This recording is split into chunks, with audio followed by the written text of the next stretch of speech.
Darrell, and thanks to Peter for organising today, and for all the colleagues in IFLA and CERL who have facilitated today. I'm going to speak to you on the rather grandiose title of Books and Libraries in the Interminable Wars and Insurrections and Civil Wars of Ireland. But I'm going to begin with just a simple question. It's, what's your first childhood memory? Now, this might seem like a strange question to begin this talk, but don't worry, I'm not going to ask you to take the fluffy microphone and regale us with your childhood memories. Really, I'm just going to ask you to think about what that might be, recall what that memory or memories might be, because child psychologists will tell us that everyone will, almost without exception, conjure up a vague sensation or fleeting moment which occurred at some time between the ages of 3 years and 5 years. It'll almost invariably be either a warm feeling generated by a happy, loving memory, or it'll derive from a difficult moment, most commonly an incident of separation, such as your first day at school. But child psychologists tell us it's almost impossible to describe an exact date or time for this memory. By contrast, I can tell you exactly how old I was at the time of my first conscious memory. I was 2 years, 3 months and 12 days old. And that means, and this is going to date me, it occurred on Friday, the 17th of May, 1974. And what's more, I can narrow it down to a few minutes after 5:28 p.m. And I know that because on that day, I remember my father coming home from work late, covered in dust, and my mother picking bits of plaster and stone out of his hair and brushing it off his shoulders and telling him, go upstairs and have a bath and come down for the dinner. Because at exactly 5:28 that afternoon, he had cycled by this location in central Dublin in which a no-warning car bomb exploded, which was aimed at catching people coming home from work. 24 people died that day. So my children are the first generation in Ireland which can be confident that there is no conflict, there is no war, and that the conditions exist for a sustainable peace, and that these scenes are historical, and we would have thought were historical on the European continent, which makes Tatiana Chorna's talk so moving and so resonant for so many of us. In this talk, I'm going to address books and libraries in Irish history, but I wanted to start with this personal note because we need to be clear that people are far more important than books and libraries, and the greatest library collection is worth nothing in comparison to the life of a small child. And I say that because I'm thinking of a particular poem by Desmond Egan, which is very simple. 2 wee girls were playing tig near a car. How many counties would you say are worth their scattered fingers? So a wee girl is a small girl and tig is chasing. Two little girls playing chasing by a car. How many counties would you say are worth their scattered fingers? And yet, when the slain and the murdered are long buried and there's nobody left alive who remembers them anymore, institutions such as libraries can bear witness to the past and help to shape our understanding of that past and also of a better future. And this is an example of a book in my library, which was published in 1662, and the hole in the spine is from a bullet, a British Army machine gun bullet fired in 1916 during the Easter Rising for independence. And then you see the track of the bullet through the book, not just how it rips as it spins, but the percussion waves. And one of the things we've done with groups of school children is when we introduce them to the concept of the bullet books, because there are many of them in the library, they invariably start off by saying cool. But when you get them to imagine what a bullet does to your insides, perhaps it's not so cool after all. So war is synonymous with destruction, and I think the technical term for what I've just said is bloody obvious. It is fairly obvious that war is synonymous with destruction. But if I were to talk about the interminable conflicts on the island over the past 350 years, I'd be talking here for 20 hours, not just 20 minutes. Take this slide, for example. On the left, you see the modern Public Record Office of Ireland, built in the 1860s to house 800 years of Irish history. On the right is the exact moment in 1922, on the 28th of June 1922, when that history was consumed in an explosion and a fire during our Civil War. And that's what's left of 800 years of Irish history. So rather than giving you a monstrous and presumably monotonous litany of destruction, I'm going to confine my remarks to two different periods. The first in the mid-17th century, around what's called the Ulster Rising of 1641, and the second jumping towards the first decades of the 20th century, the Troubles between about 1913 and 1923, which ended in an independent Irish state and then a civil war.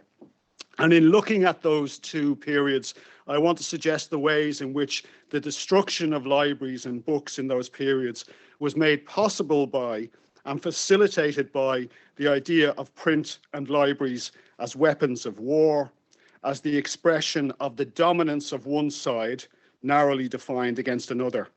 So I'll be looking at books and libraries as expressions of state power, when that state power is defined in a very narrow, exclusionary way.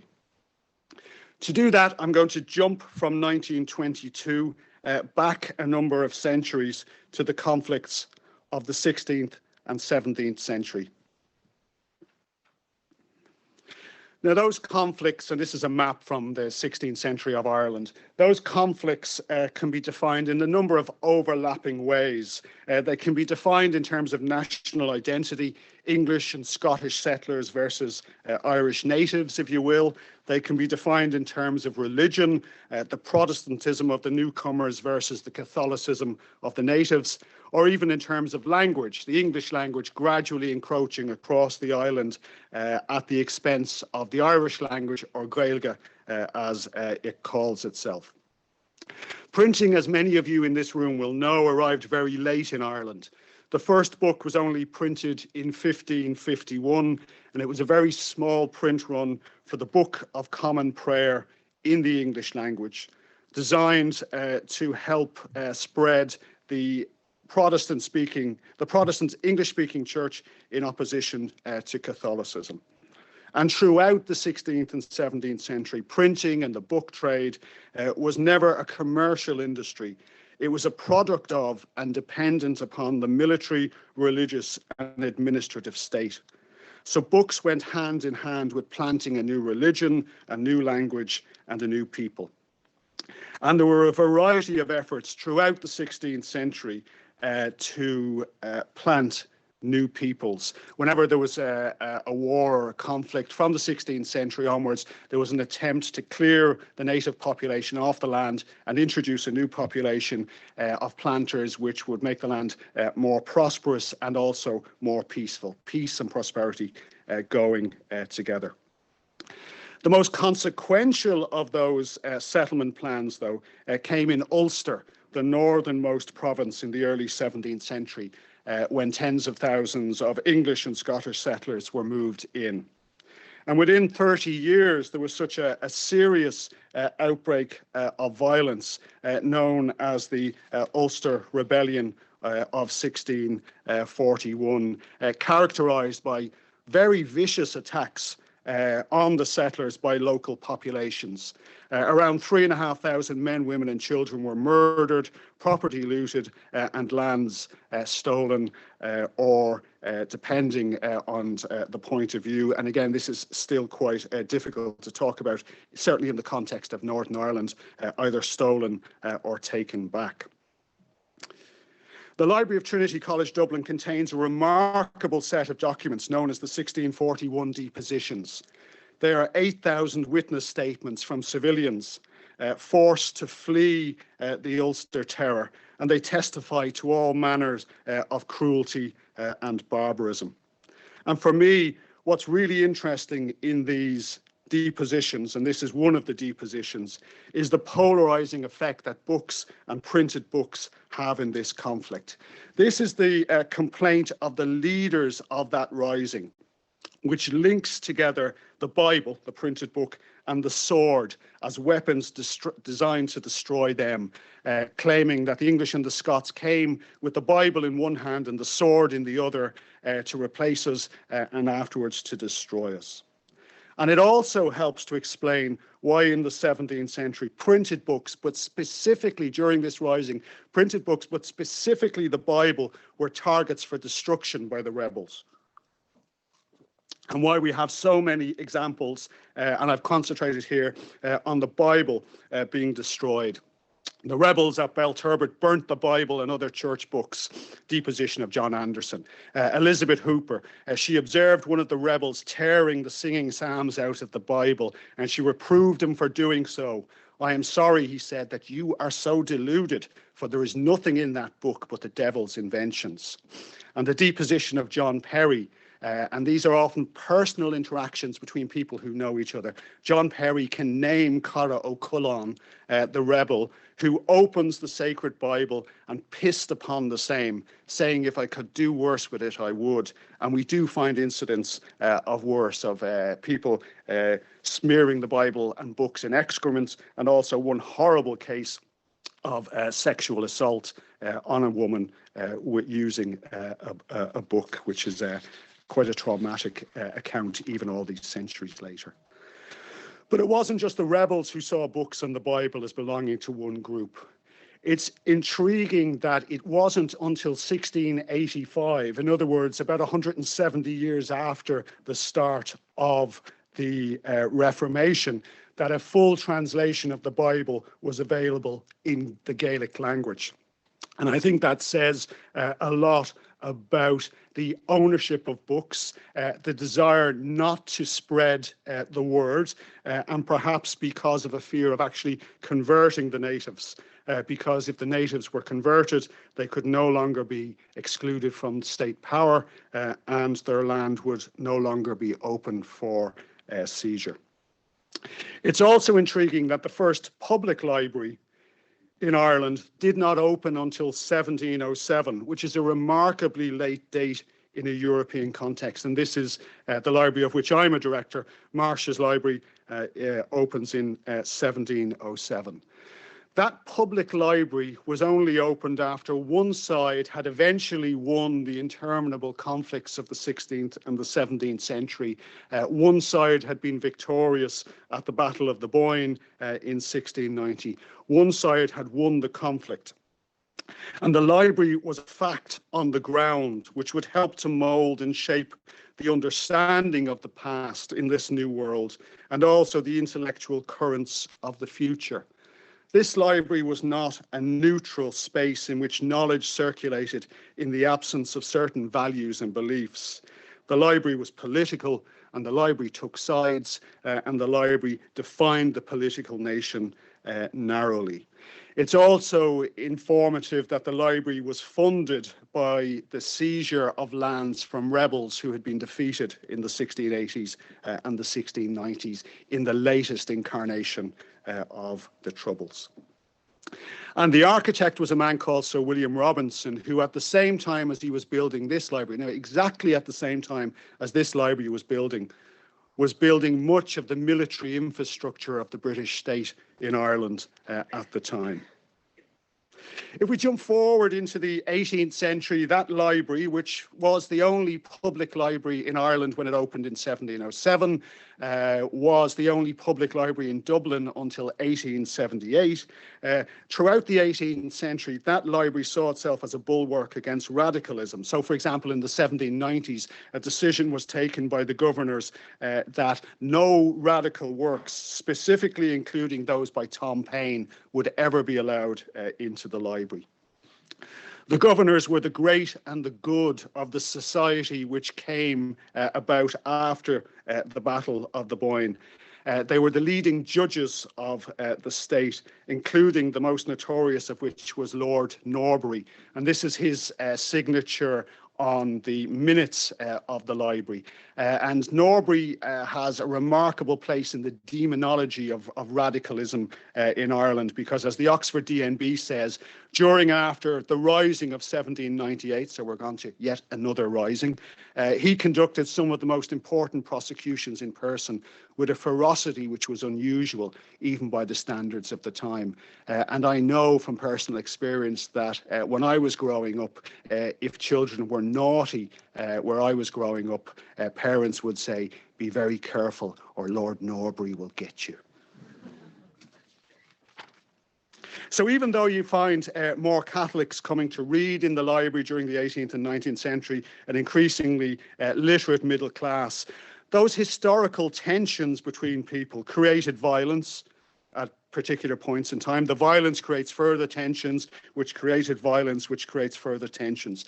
And so it was impossible for an abstract notion of reason, good and rationality to overcome deep-rooted political and sectarian realities. In fact, it's the case that the library didn't even try to overcome those problems. It associated with the state, it associated with the state's power, and both the state and the library had a very narrow concept of what the public was. And this is shown if we jump forward to the next great period of instability that I'm going to talk about, the decade-long crisis between 1913 and 1923, which ended in the establishment of an independent Irish state and almost inevitably a civil war between the people who had established the new state. It was a very traumatic period, to say the least, not just in Irish history, but in the history of the library. In 1914, the library, as a loyal institution within the Kingdom of Great Britain and Ireland, had seen all of its library staff join up, and a number of them were killed, including the fourth name here on the left, a man called Cecil Barker, who was killed serving for what he saw as his king and his country at Gallipoli in 1915. And the response to the 1916 rising later on was one of shock and horror in the library, and this is when that book was damaged. And also the young men who weren't old enough then in 1914 who'd taken over as assistant librarians to a man joined up then in 1916. That was their patriotic response to the 1916 rebellion by the rebels. And over the next few years, you see a sort of a traumatization of Irish society, which you can trace specifically in the workings of the library. They became very obsessed with fire and loss, and they weren't being precious at all. There was a very real sense of palpable danger. If you look at the amount of fire and damage in Dublin city centre, the fact that the library had received machine gun fire and only survived by an accident after the rebellion. So there was a real sense in which the library felt in danger and the staff felt in danger, a real sense of fire, fear and trepidation. Not just because of the destruction of the Public Record Office, which was an incredibly traumatic event, but also because of a campaign during the War of Independence and then during the Civil War to destroy the great country houses of Ireland. Now, it's a sort of a complicated process with many different factors, but there are at least 300 great country houses all across the island which were burnt to the ground deliberately during the Civil War, particularly during the first few months of 1923.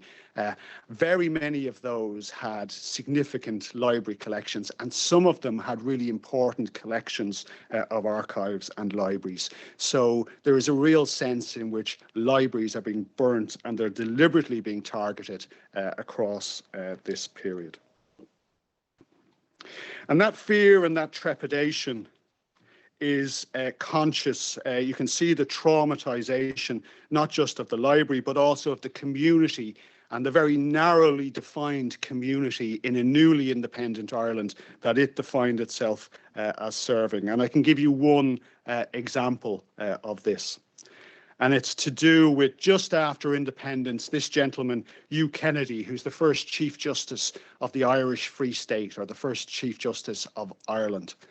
And the Chief Justice of Ireland had always been one of the governors of the library. And after independence, Hugh Kennedy wrote to the library and said, I'm really looking forward to coming to the first scheduled meeting of the library, and I look forward to seeing you all in October. And this is the letter that they wrote back to him officially from the library, written into the minutes, which basically says, we recognise the Chief Justice of the Kingdom of Ireland, and you are the Chief Justice of something called the Irish Free State. Please don't turn up. At which point Kennedy, who isn't necessarily in the Irish historical record remembered as very ecumenical or very liberal, wrote back and said, look, I know there are terrible things have happened in the last few years, but the state is very interested in getting on, moving forward, and culture and history is one of the things in which we can do together. So I look forward to coming to the meeting. And their response to him was rude in the extreme, which essentially in the code that they told him was that if he turned up, they would throw him out of the meeting. So there's a sense in which they had turned their back on the state, and they did it deliberately after independence. They couldn't deal with the new definition of an independent state. And it wasn't until 1970 that the Chief Justice of Ireland was invited back to take his place on the board. And the Chief Justice of Ireland still sits on the board and is a valued member. Now, you have to ask yourself, what was happening in 1970 in Ireland that forced a change in the attitude? And this is what was happening. This is a British Army patrol in West Belfast in 1970, which you can see has been under sustained attack from rioters. They've been drawn into an area, and then at the moment this picture has been taken, they're under fire from sniper fire. They've dragged the British soldiers into a nationalist area, and then they're trying to engage them in a gun battle. So it was at this moment, after 2 generations had passed, that the library had to make a decision as to the role of the library in either standing back and doing nothing, or standing idly by while there was a danger of both the North descending into a real civil war, not just a terrorist conflict, but a real civil war, and that spreading over into the south. And they made the right decision in that they began to open up to the Irish state, and it was possible for them to do that, inviting back the Chief Justice and another series of remedial measures, partly because they made a conscious political decision, but partly because the state itself was becoming more open and tolerant. So to finish up, really, what we've done in the library over the past 4 decades is we've made a real attempt to talk about the library as a long-standing part of a broader Irish culture, which has many different traditions, which can and must be afforded a parity of esteem.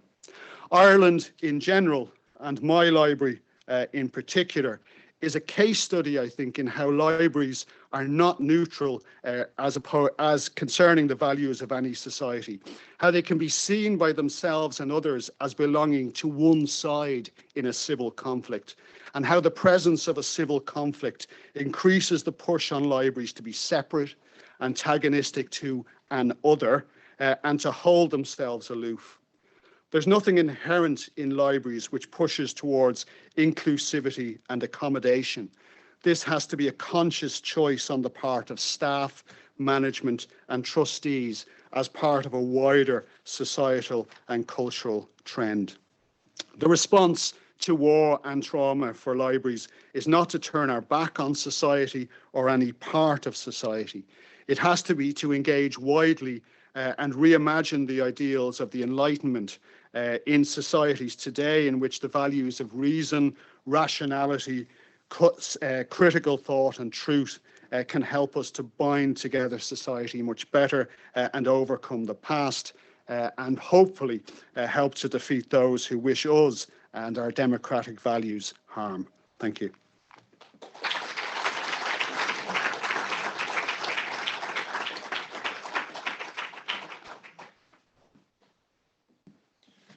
Jason, thank you very much for that. I think it's a poignant note. I mean, I think what we saw both in terms of your two historical comparisons, but also in your personal story and Tatiana's story, that what we're dealing with is a continuum, and what we're dealing with is issues that are not isolated, but continually have to be dealt with and recognized, and that non-neutrality is something that we need to talk openly about as well as librarians.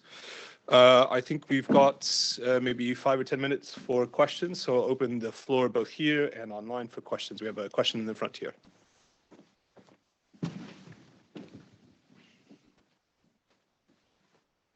Thank you very much. Just a quick question. Do you know if Hugh Kennedy tried to show up to that meeting in October? No, he didn't. He definitely didn't, because the tone of the letter that was sent back to him was extremely strong. They made it very clear that, the doors would be barred, and if he happened to climb through a window, they would still throw him out, essentially. So, yeah, it was not a very good look, and it was a very sort of a very unfortunate decision, which had consequences for 2 full generations.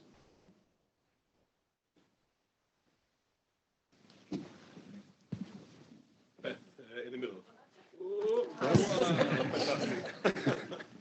I'm interested in the publishing history that you talked about, that specifically during the uprising or times of upheaval, it was specifically military, religious, and a third area of publications. Between the times of upheaval, was there a shift in the publications? And when was there a move away from the religious and the military types of publications? Is that more in the 20th century, latter part? Yeah, I suppose in the 16th and the 17th century, the size of the English-speaking community on the island was very small. So a lot of, if you needed English language print, stuff was being produced in London or in Edinburgh or Oxford, and that could be brought in. The state printing press, and there was, I think in 1641 there was one printing press in Dublin. There were 2 bookshops, whereas at the time there were 40 printing presses in London. So it gives you a sense of the difference. By the end of the 17th century, you begin to get some sort of commercial printing in Ireland, but again, it's overwhelmingly English language focused. In the 18th century, newspapers begin. Again, everything is, we're on this far western extremity of Europe. Everything is that much later.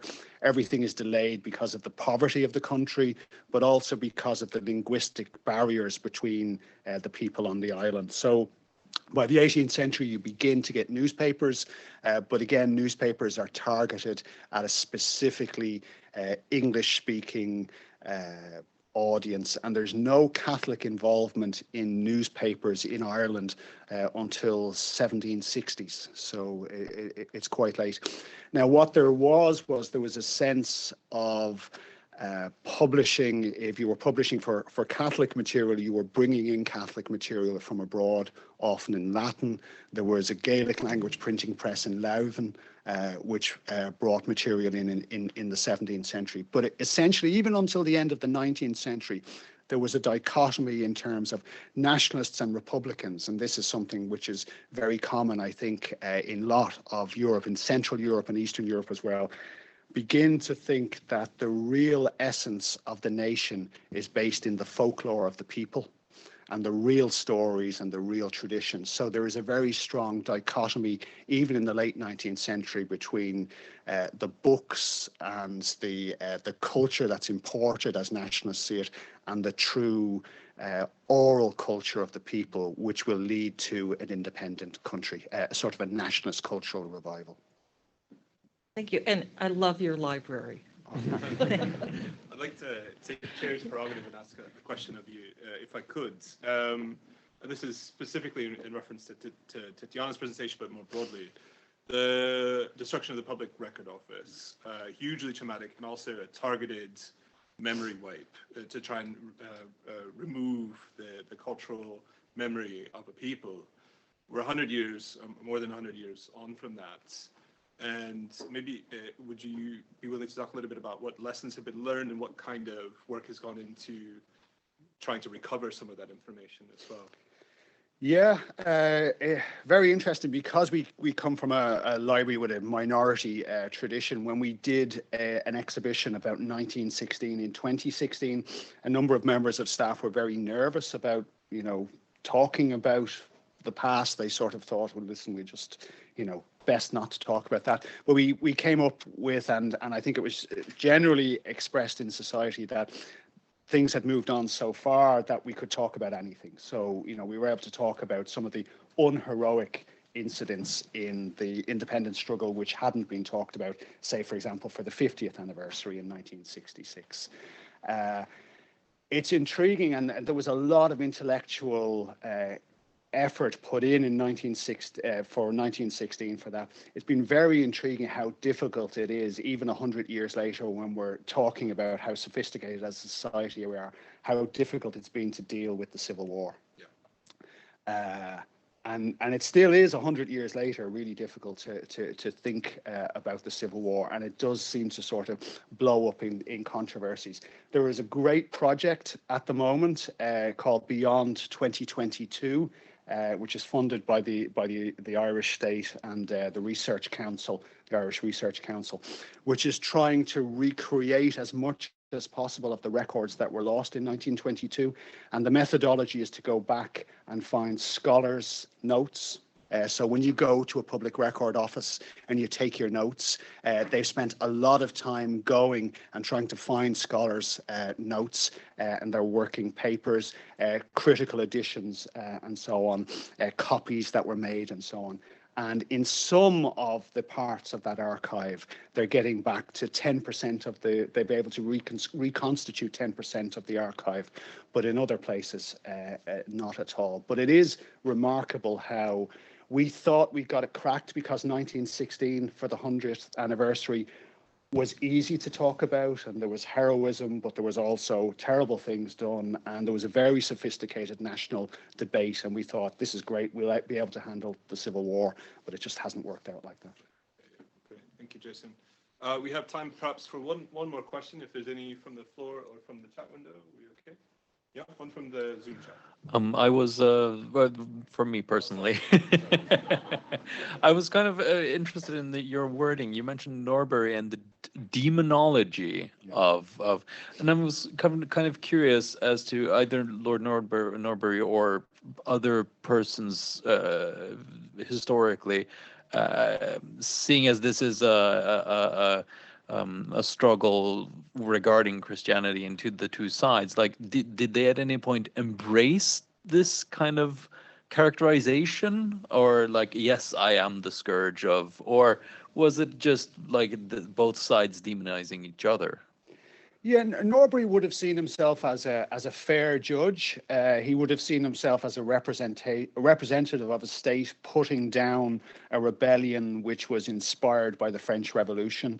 The repression after that led to 30,000 executions, and Norbury was involved in some of the leading cases. So he saw himself as a man of law and order and the state and property and propriety, dealing with rebels and traitors.